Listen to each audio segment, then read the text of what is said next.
Hey, this is Ming here from agentsofspeech.com. We teach parents how to train their speech delayed child at home. Okay. So today we're going to answer some questions from our community. The first one is from Toshiba, and her question is, hi, my question would be to suggest a few exercises for a 5-year-old that focus on opening and closing the mouth, as well as placing the right emphasis on syllables. The goal is to help them speak more clearly. Any advice would be appreciated. So it's very, very difficult. First of all, give you an advice based on what you said to me. As a speech therapist, we really need to understand how the speech is made, right? So there's articulation. And when you say that focus on opening and closing the mouth, my guess, Toshiba, is that your child is mumbling. So whenever we're dealing with any type of speech and language issue, we always want to try to find a breakdown level. All right. Down level means, is there a place where your child will actually speak clearly? Is it one word, two words, a phrase, a sentence, whatever? When you talk about, oh, suggest me a few exercises, right? That's very difficult for me because I don't know what you think is improper when actually it might be like just something that is totally okay in terms of speech and language development, right? So sorry, I can't give you more unless we can hear some sort of samples of your child, okay? Of which we don't really do this, but if you can try to upload in our community. And if you want to ask us questions like this, you can go to www.agentsofspeech.com/course. But we have free courses and a whole community of 11,000 parents right now inside of the community. So it's pretty cool. Next question is Nazia. All right. So she says, hi, I need help with both my sons. One is 5, the other is 3 years old. They both have speech delay. They are off from school for summer holiday, and I want to spend some time with them and make our speech better during these holidays. And I don't know how to start with the little one on toilet training as well as doesn't understand what to do on the toilet. I'm already following your tips on the video about toilet training. Okay, so there's not really a question, but Nazia, if you're already going through the free stuff, right? And by the way, our community has loads of free courses. So go there, use the search function, like ask away inside of the community. Right now, I don't really have any type of advice to you because I already made the courses so that it covers most of the most frequently asked questions. All right. So the next question is Chidiogo. Sorry if I'm butchering your name, but anyways, she says, hi, this child is 7 years old, but only hums. He hummed nursery rhymes and cartoon theme songs since he was 3. He's unable to consistently form sounds, only ah. How can I help him? Right. So the first thing is you have to try to get this child on a sound imitation kind of task. It's just to know what kind of vowels are available, what kind of sounds are available, right? So does he even try to imitate? So if he doesn't try to imitate, it's very hard for us to know his true ability. Like when we're always doing children who are like humming stuff, we need to understand from a speech and language perspective. So what I just talked about was the speech perspective about knowing what, again, is a breakdown level. Like, can we find what sounds the child can do? Like what vowels are available, what consonants are available? And that stems from, can you get the child to actually imitate? Okay.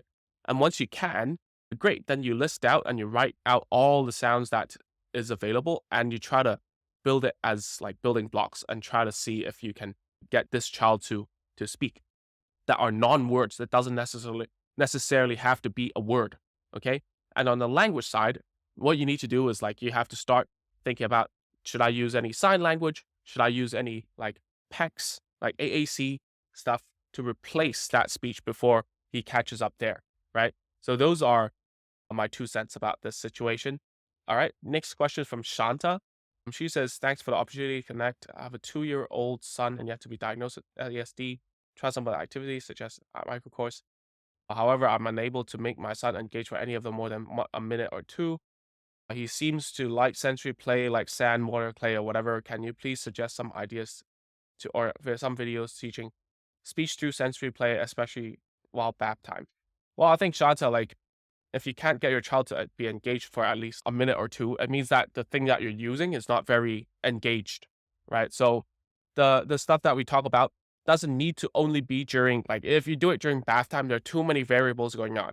And the micro course the free course that we used to sell for money now like just given to all the parents all over the world. The main thing is that it's teaching you how to do therapy. It's not teaching the child how to comply to you. It's teaching you. So the first thing, Shanta, is like you think about the rewards that you're using. Why can't you engage him for more than a minute or two? Is he going out there and doing something else? Right? There's a video 10 or 11, I forgot. There's the one that's troubleshooting. Watch that video and think about it. Don't go and say, oh, it's not working. Like, it's not like that. Like, just think about in reverse, right?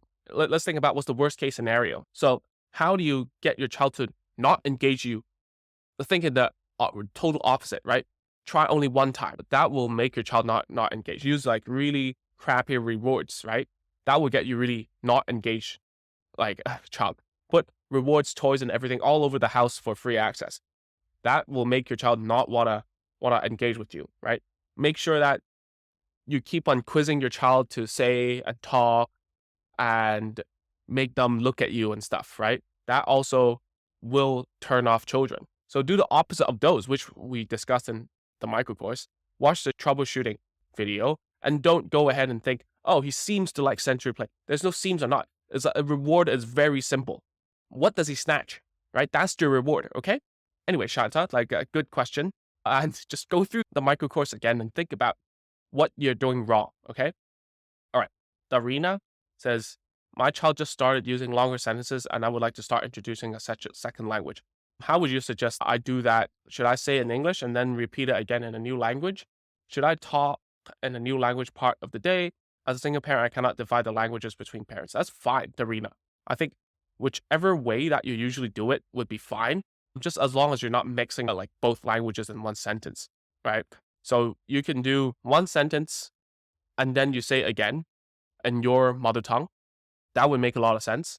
And you can totally just speak in a new language, the new language during, a part of the day. That's also good. But what I would suggest is that you speak at your child's language level, which you know already, starting to use longer sentences already now. So just at that level that your child is comfortable at, and then start speaking the new language as a translation every time you say a sentence. All right. Anyways, good question. Barbara says, my son is 7 years old. He has a problem with pronouncing letters P, B, M. I noticed that these are all the letters you start to pronounce while your mouth is closed. Those are called bilabials, by the way. You can get him to sound out the letter individually just fine, but when you try to get him to say a word of any letters in it, it falls apart. Replaces B with a D, M with an N, P with a T. Well, so this is very, very consistent. There's a rule to it. This is most probably phonological. All right. So there's a difference between phonology, like phonological disorders and articulation disorders. So the difference is that, articulation, they don't know the place. So if it's something that is stimulable, meaning like you can get them, like Barbara is very smart here, probably went through our speech disorder crash course. She knows that the breakdown level for the PBM, the bilabial sounds, are at the phoneme level, meaning like at isolation level, only like the, right? These ones.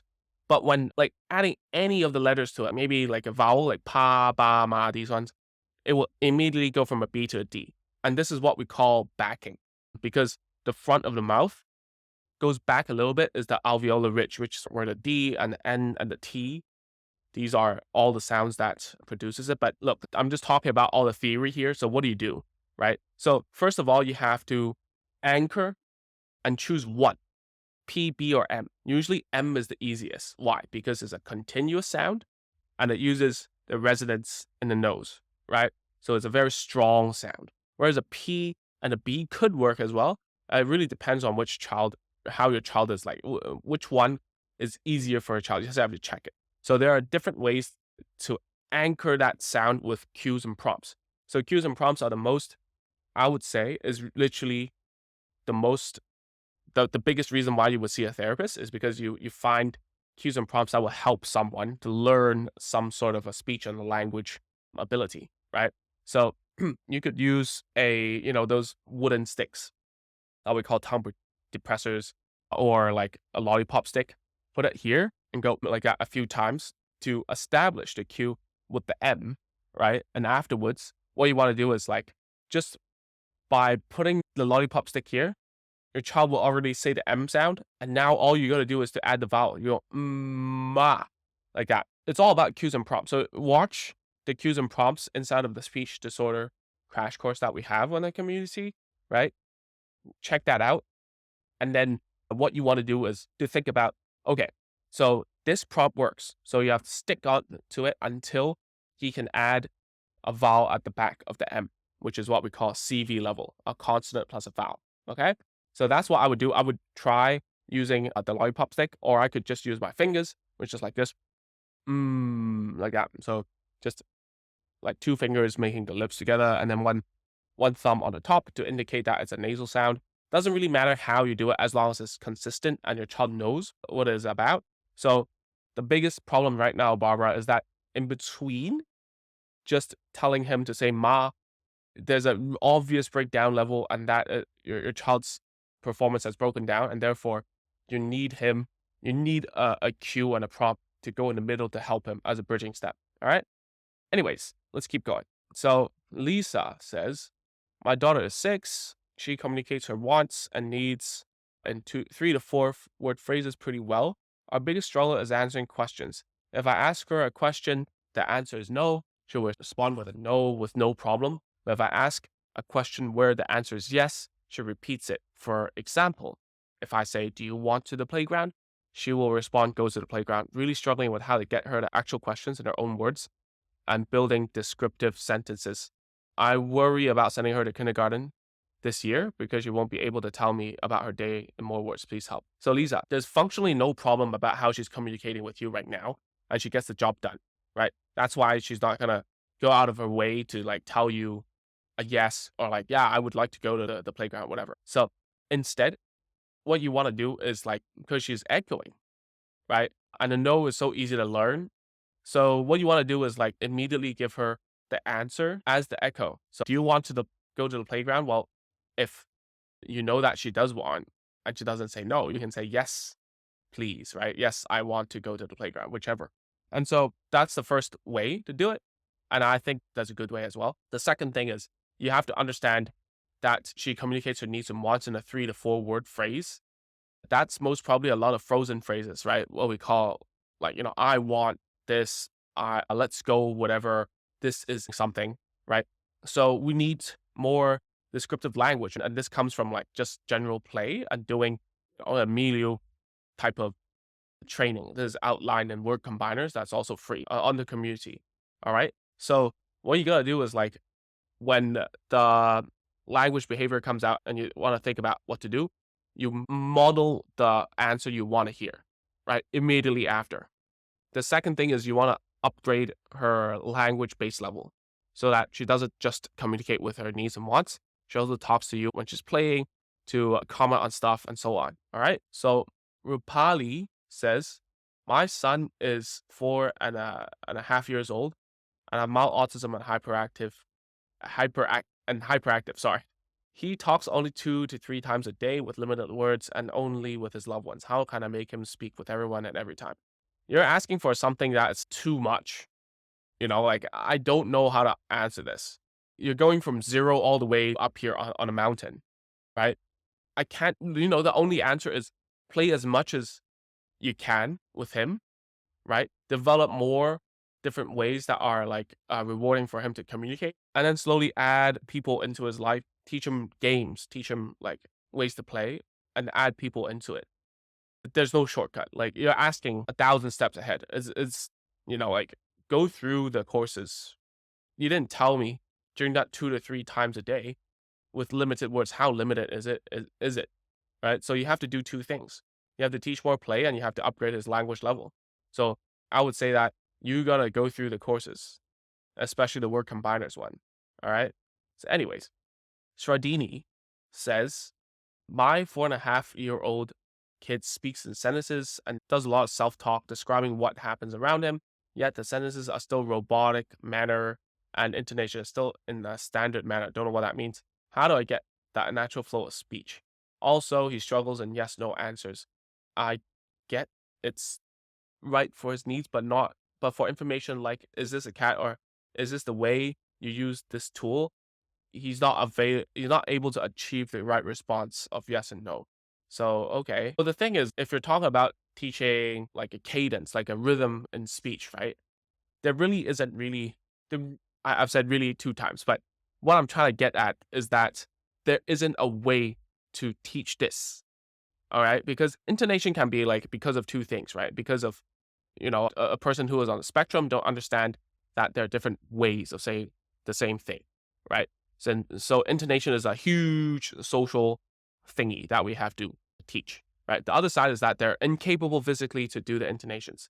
So what I would say is like start off with teaching how to ask a question as a way to teach the intonation. And you have to find something that he really wants. So for example, if he really wants to watch the TV, you have to teach him where is the remote with gestures telling him that at the end he has to go up in the tone.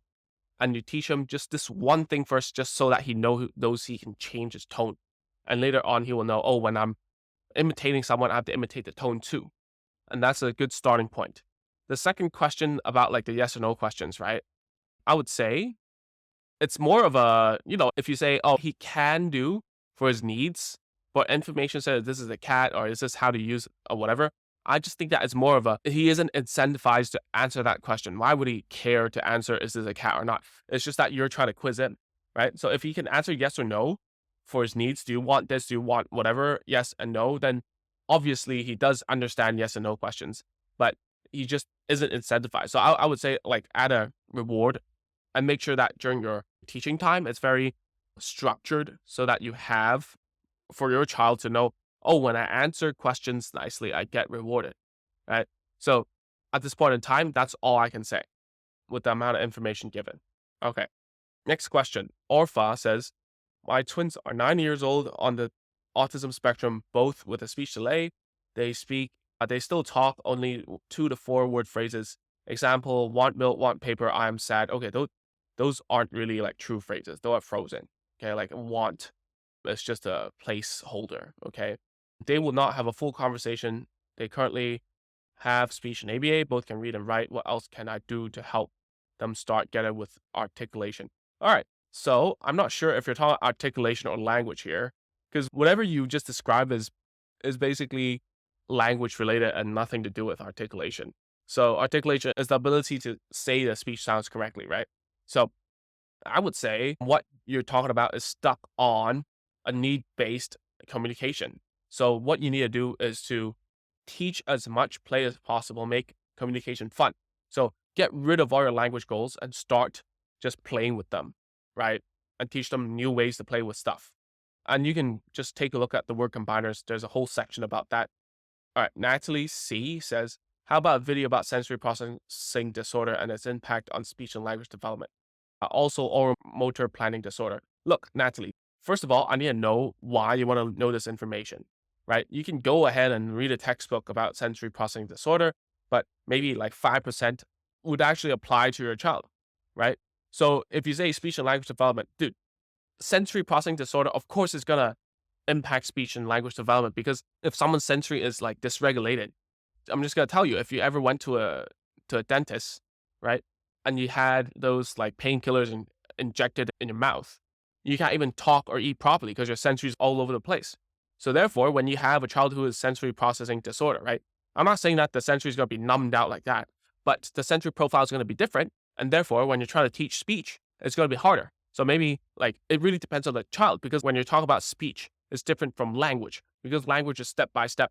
Well, you have language disordered children, but at the same time, as long as you have the correct context, which is play most of the time, it's easy to teach language. But for speech, it needs to be very specific about the child, right? I can talk about oral motor planning disorder for a whole hour, but at the end of the day, is it going to apply to your child? So Natalie, it's not about like, oh, I want to learn 100% about the oral motor planning, right? I want to learn 100% about like sensory processing disorder, because at the end of the day, we're serving parents and not professionals. So if you're a professional, go open a textbook. That's how we all learn, right? But if you're a parent, this kind of information is totally unhelpful for you, because like you can learn about apraxia of speech and then you drill down into like differentiated like diagnosis, right? Between, oh, sometimes it's not oral motor planning, sometimes it's, coordination, and sometimes it's strength issues like dysarthria and so on. But at the end of the day, how does that help you as a parent, right? If you ask these like really big questions, as like, oh, how does sensory processing disorder impact speech? Of course, it impacts differently, right? Like you're asking, how does autism spectrum impact someone's life? We're not giving a TED talk here. It needs to be very, very specific about your child's needs. All right. Anyways, end of rant. I'm not answering this because it's gonna be like 2 hours, and I'm not even a specialist in this. If you really want to go for it, just YouTube this or like listen to some professors online. I've got some therapists ask me some questions over the internet and they get angry because I don't answer them, right? I only have like 10, 11 years experience. You ask me these kind of questions. There are loads of people online in universities. If you send them a cold email that work in universities, they have like 20, 30 years of clinical experience who put their whole life into actually teaching others about sensory processing disorder. Well, ask those people, not me, because in Agents of Speech, my job is to teach parents what to do, practical tips, 1, 2, 3 ABCs, right? That's my job. Anyways, next question, and the last question. Hannah says, our 4.5-year-old diagnosed with developmental delay can now speak short sentences, but still repeats what he says multiple times when he doesn't understand what we're saying or asking. He does this when he's nervous, frustrated, scared. We try rephrasing our question, comments, or just changing the topic completely to stop him from repeating so much. Unfortunately, it only works a small percentage of the time. What can we do? Okay, so this is a good question. I think when he doesn't understand something, the best way is to dumb it down, right? And you've said, oh, I'm gonna rephrase the question or the comments or change the complex. Like, we don't try to rephrase it and change the topic, because if a child is already anxious that they know they're doing a bad job, right? What we need to do is to go down the cueing and the prompting again, right? So can we give them a simpler question, right? Can we give them choices?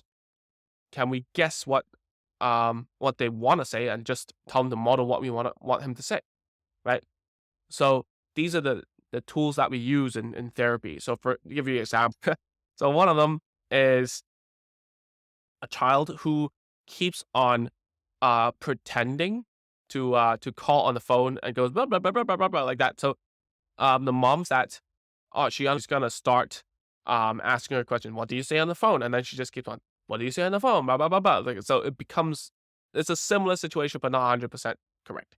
So what you should do in this situation is to lean on his ability to actually uh to actually copy and eating a lot of the things. So here, instead of trying to extract more things from the child, you should give language 100% and don't care if they get the what she should be talking about, right? So what do you say on the phone? First you say hi, and then you ask how you're doing, and then you get to the whatever, and then you just immediately tell the child what to say.